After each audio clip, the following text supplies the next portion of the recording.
예수님은 본래 참 하나님이시자 창세 전부터 아버지의 품에 안겨 계신 독생자셨습니다. 지극히 높은 곳에서 하나님 아버지와 함께 거하시면서 만물을 창조하시고 온 세상을 다스리시는 전능하신 분이십니다. 빌립보서 2장 6절은 예수님을 근본 하나님의 본체시고 하나님 아버지와 동등하신 참 하나님으로 증거하고 있습니다. 그런데 이런 하나님이신 예수님께서 낮아지셔서 사람이 되시고 이 땅 가운데 오셨습니다. 우리를 죄와 죽음의 권세에서 구원하여 주시기 위해서입니다. 왜 예수님께서 낮아지셔야만 했을까요? 왜 하나님께서 사람이 되시는 것이 우리의 구원을 위해서 꼭 필요한 일일까요? 하나님은 전능하신 분인데 그냥 높은 곳에 계시면서 그 상태에서 우리 죄를 용서해 주실 수도 있지 않았을까요? 오늘 본문에서는 왜 예수님께서 낮아지시고 사람이 되셨는지, 그것이 우리에게 어떠한 유익이 있는지를 가르쳐 줍니다. 사실 예수님께서 왜 낮아지셨는가, 예수님이 우리와 같이 되신 것이 어떤 점에서 우리에게 유익이 되는가 하는 이 문제는 우리가 누리는 구원의 전체를 의미합니다. 곧 성경 전체를 아우르는 아주 방대한 내용입니다.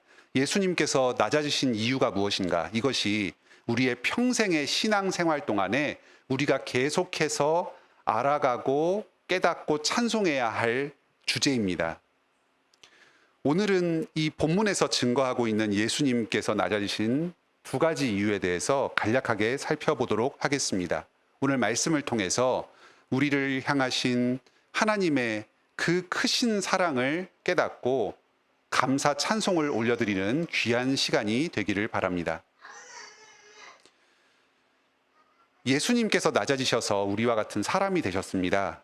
17절에 그분은 참으로 모든 면에서 우리와 같이 되셨습니다. 고귀하신 하나님께서 사람이 되셔서 인간 세상에 오신 이 자체가 하나님의 입장에서는 비천함을 감당하신 것입니다. 예수님은 한 평범한 여인 마리아에게서 나셨습니다. 그리 축복받는 출생이라 할 수 없었습니다. 요셉과 마리아가 동침하기도 전에 성령님으로 잉태되셨기 때문에 사람들로부터 사생아다, 혼외자다 하고 손가락질을 받아야 했습니다. 가난한 집의 아이로 태어나서 산후조리의 그 환경도 제대로 갖추어지지 않은 채로 말구유에 누이셔야 했습니다. 출생 직후에는 당시 예루살렘을 통치하던 헤롯 왕의 살해 위협을 피해서 그 생명을 보존하고자 애굽으로 도피해야 했습니다. 생활 환경도 제대로 갖추어지지 않은 불안정한 상황 속에서 그 신생아의 시기를 견디셔야 했습니다.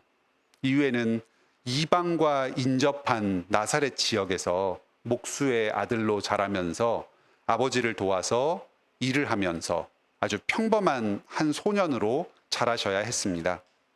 당시에 일반적인 사람들이 다 그러하듯이 절기가 되면 예루살렘으로 올라가서 예배를 드려야 했고, 또 그 밖에 일상에서 요구되는 모든 율법의 요구들을 요구받고 거기에 순종해야 했습니다.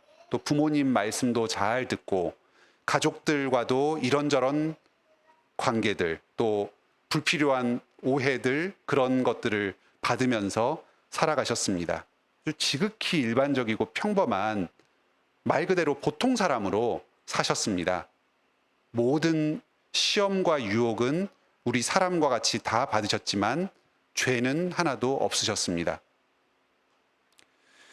예수님은 실로 모든 면에서 우리와 같이 되셨습니다. 이 땅을 살면서 우리가 겪어야 했던 모든 어려움과 아픔들, 그 모든 비참함들을 우리와 동일하게 겪으셨습니다. 먹고 살기 위해서 일을 하셔야 했습니다. 목마름과 배고픔과 같은 모든 육체적인 고통을 겪으셨습니다. 또 근심과 슬픔, 눈물, 마음이 찢어질 듯한 상실감, 두려움과 망설임, 이런 우리가 살면서 겪는 모든 정신적인 고통들까지도 우리와 동일하게 겪으셨습니다. 예수님께서 이렇게 삶 전체에 걸쳐서 모든 면에서 우리와 같이 되셨습니다만, 우리와 같이 예수님께서 낮아지신 그 핵심은 사망의 고통에 처하게 되신 것에 있습니다. 14절입니다. 자녀들은 혈과 육에 속하였음에 그도 또한 같은 모양으로 혈과 육을 지니심은 죽음을 통하여 죽음의 세력을 잡은 자 곧 마귀를 멸하시며, 혈과 육을 지니신 그 중심에 죽음을 함께 겪으신 것이 있었습니다. 예수님께서 우리와 동일한 이 육체, 이 살과 피로 이루어진 이 몸을 가지고 계셨습니다. 그것의 핵심은 바로 우리와 동일하게 아프고 늙고 병들어서 결국은 죽게 된다는 이 사실입니다. 죽음은 죄의 결과입니다. 원래 하나님께서 창조하신 이 세상에서는 우리에게 죽음이 예정되어 있지 않았습니다. 생명나무 열매를 먹으면서 하나님 곁에서 영원히 복을 누리며 살아갈 운명이었습니다. 하지만 아담과 하와의 범죄로 말미암아서 죽게 되었습니다. 예수님은 죄가 없으셨지만 죄인들과 같이 되셔서 죽음을 당하셨습니다. 그것이 바로 예수님께서 낮아지신 이유입니다. 죽기 위해서 이 땅 가운데 오셨습니다. 우리와 같이, 우리를 대신해서 죽기 위해서입니다. 9절도 증거합니다. 예수님께서 천사보다 잠시 못하게 되어서 죽음의 고난을 받으셨다.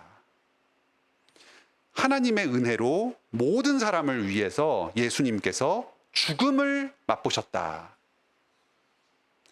예수님은 참 인간으로서 죽으셨지만 그분의 죽음은 우리 모두가 겪는 죽음과는 근본적인 차이가 있습니다.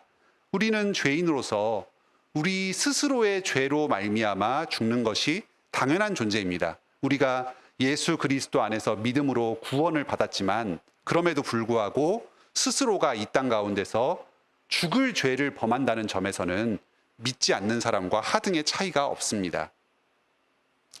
하지만 예수님의 경우는 다릅니다. 예수님은 사람으로 나셔서 이 세상을 살아가셨지만 스스로는 아무런 죄도 범하지 않으셨습니다. 죽을 이유가 없는 분이셨습니다.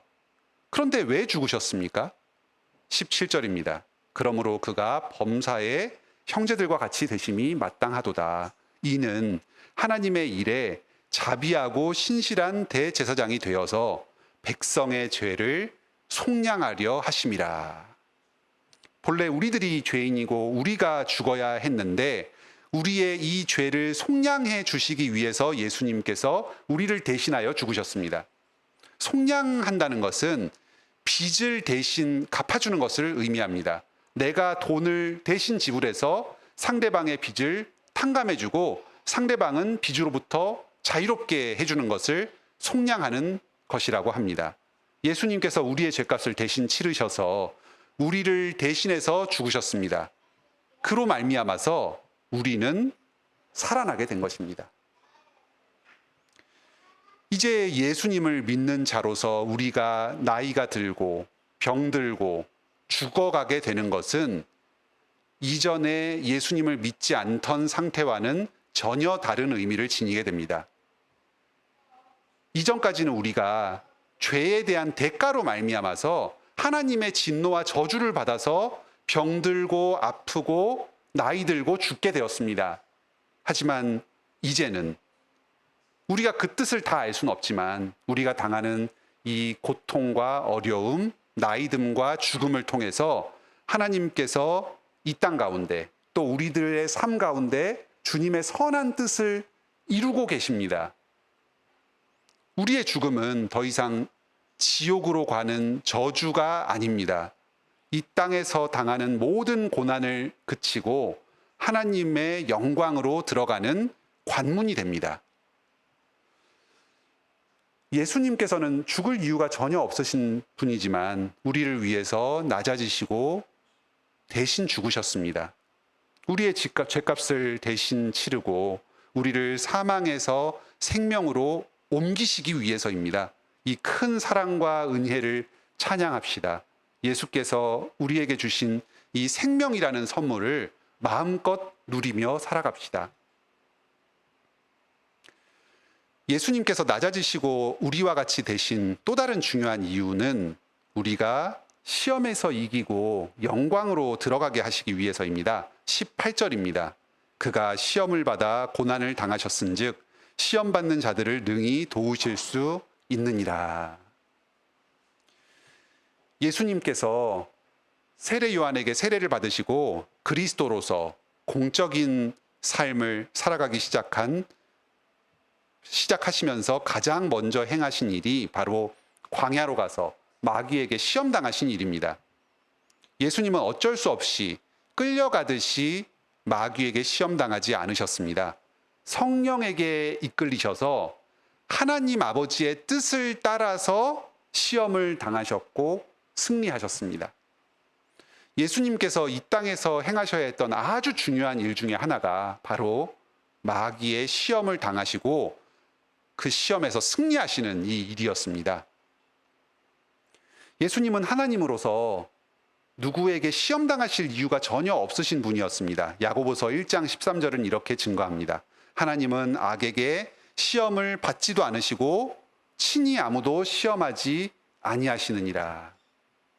사탄 또한 하나님의 다스림을 받는 피조물에 불과합니다. 하나님의 지혜는 사탄의 계략을 훨씬 더 뛰어넘습니다. 하지만 예수님께서는 스스로를 낮추시면서 사탄의 세력에게 들어가셔서 그에게 친히 시험을 당하시고 고난을 당하셨습니다. 바로 우리를 위해서입니다.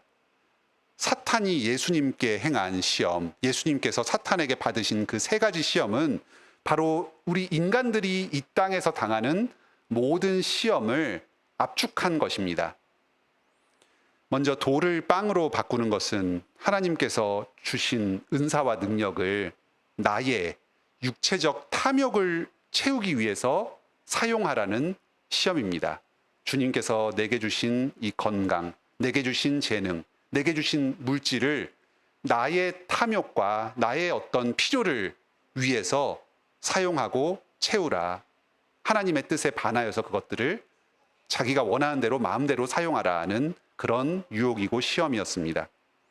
또 성전에서 뛰어내리는 것은 사람들에게 명예와 인정을 얻기 위해서 애쓰고 노력하라는 것입니다. 하나님의 뜻에 반하여서 사람들의 인정을 추구하라는 그런 시험이고 요구였습니다.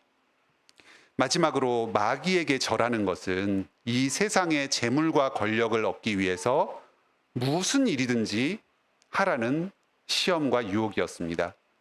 이 탐욕과 명예와 이 땅에서의 재물, 사실 이 세 가지가 우리가 이 세상에서 겪는 수많은 유혹의 그 핵심이 아니겠습니까?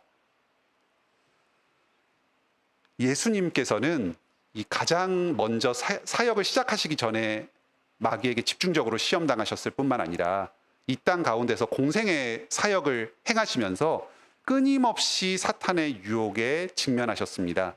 예수님께서 제자들에게 십자가의 죽음과 부활에 대해서 처음 가르치셨습니다. 마태복음 16장에서 그 내용이 나옵니다. 그때 베드로가 그 이야기를 듣고 예수님을 말립니다. 주는 그리스도시요 살아계신 하나님의 아들이십니다 하고 그 놀라운 신앙의 고백을 한 직후에 예수님께서 이제 내가 죽고 십자가에 못 박혀야 되겠다 하고 말씀을 하니까 그것은 싫다고 합니다. 그래서 그렇게 하지 말라고 예수님을 만류합니다. 그때 예수님께서 베드로를 강하게 꾸짖으십니다. 사탄아, 내 뒤로 물러가라. 너는 나를 넘어지게 하는 자로다. 때로 사탄의 유혹, 하나님의 명령에 순종하지 말고 이 세상의 이익과 나의 안정을 추구하라는 그 유혹은 가장 가까이에 있고 나를 가장 인정해주고 사랑해주는 그 사람의 진심 어린 조언으로부터 옵니다.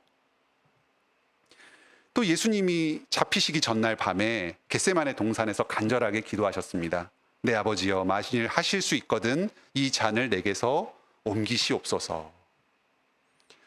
땀이 핏방울이 되도록 간절하게 기도하셨습니다. 이 십자가의 유혹을 마지막에 회피하고자 하는, 이 십자가의 고난을 마지막에 회피하고자 하는 이 큰 유혹이 예수님께 있었습니다. 마지막 예수님의 시험은 십자가 상에서 벌어집니다. 십자가에 달리셨을 때 대제사장이 예수님에게 이렇게 말합니다. 이스라엘의 왕이라 자처하는 자야, 지금 십자가에서 내려오라. 그리하면 우리가 믿겠다. 그가 하나님을 신뢰하니 하나님께서 원하시면 그를 구원하실 것이다. 이 십자가에서 내려오라 하는 이 말이 바로 그 예수님께서 성전에서 뛰어내리라 하는 그 마귀의 두 번째 시험하고 똑같은 말입니다. 하나님이 사랑하는데 왜 십자가에서 죽느냐? 너가 하나님의 아들로 참으로 하나님께 인정받는 자로 모든 사람들에게 너의 존재를 드러내라 하고 유혹한 것입니다. 이스라엘 백성들은 광야에서 또 가나안 땅에 살면서 이 시험에 실패했습니다. 바벨론 포로로 끌려갔고 지금도 예수님 당시까지 로마의 압제 가운데서 포로 생활을 계속해서 행해야 했습니다. 사실 인류 역사 가운데 이 사탄의 시험 가운데 유혹을 이기고 하나님의 말씀에 온전한 순종을 드린 사람은 아무도 없었습니다. 오직 예수님께서 이 인생 가운데서 모든 시험을 이기고 말씀과 기도로 주님의 뜻에 온전히 순종하는 것을 승리하셨습니다. 왜 이렇게 예수님께서 사람이 되셔서 친히 인생 가운데 시험을 감당하셨습니까? 바로 우리를 도우시기 위해서입니다.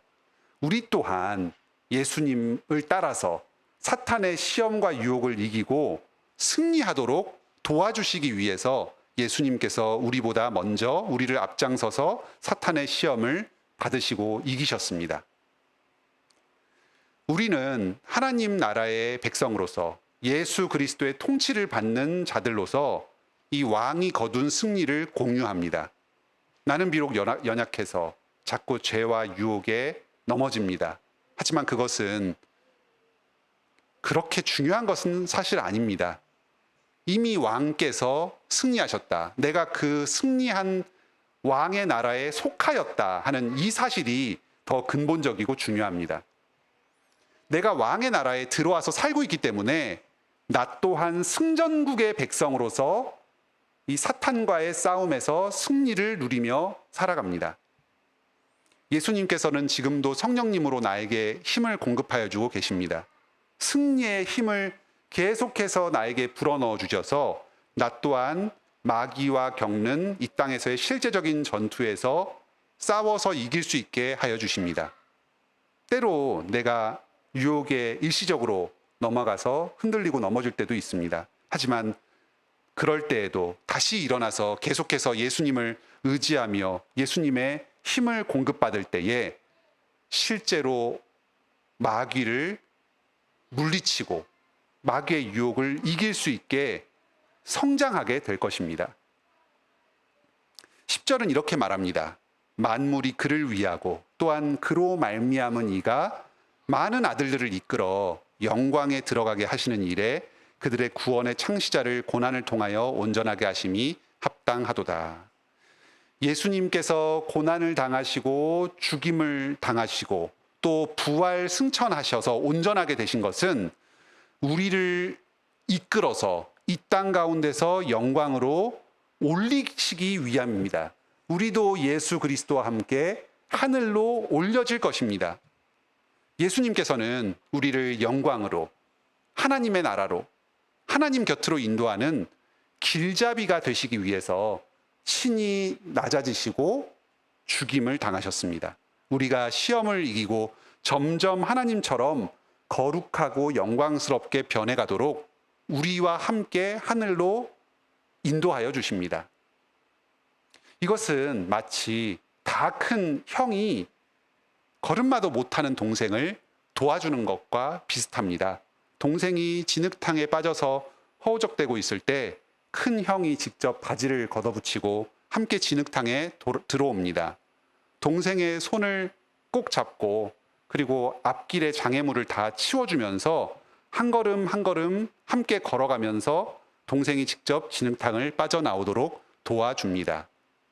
형제들을 높은 곳으로 데려가시려고 직접 그 형제들이 있는 낮은 곳으로 내려오시고 우리와 같이 되셨습니다. 믿음에서 흔들릴 때에, 유혹에 넘어질 것 같을 때에 다시 예수님을 바라봅시다. 말씀과 기도 가운데에 성령님의 도우심을 의지합시다. 예수님과 함께 승리의 길, 순종의 길, 영광의 길을 걸어가는 여러분들이 되시길 바랍니다. 오늘은 예수님께서 낮아지시고 우리와 같이 사람이 되신 두 가지 이유에 대해서 말씀을 들었습니다. 먼저 예수님은 우리의 죄값을 대신 치르시고 우리를 대신해서 죽으시기 위해서 낮아지셨습니다.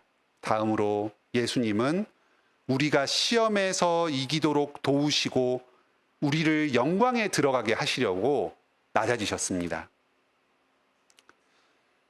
대체 우리가 무엇이기에 높으신 하나님께서 우리를 위하여 낮아지시고 죽기까지 고난당하신단 말입니까?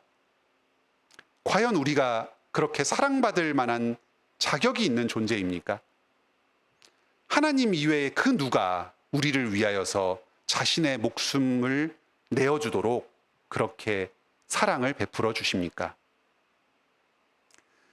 우리를 위하여서 자기의 목숨을 내어주신 이 예수 그리스도의 크신 사랑을 깨달으시기 바랍니다. 이 사랑 안에 거하면서 이 예수님의 사랑을 통해서 내가 누구인지, 어떤 존재인지를 발견하시기 바랍니다. 예수님을 찬양하면서 예수님을 더욱 믿고 의지하면서 영광으로 나아가는 여러분들이 다 되시길 바랍니다.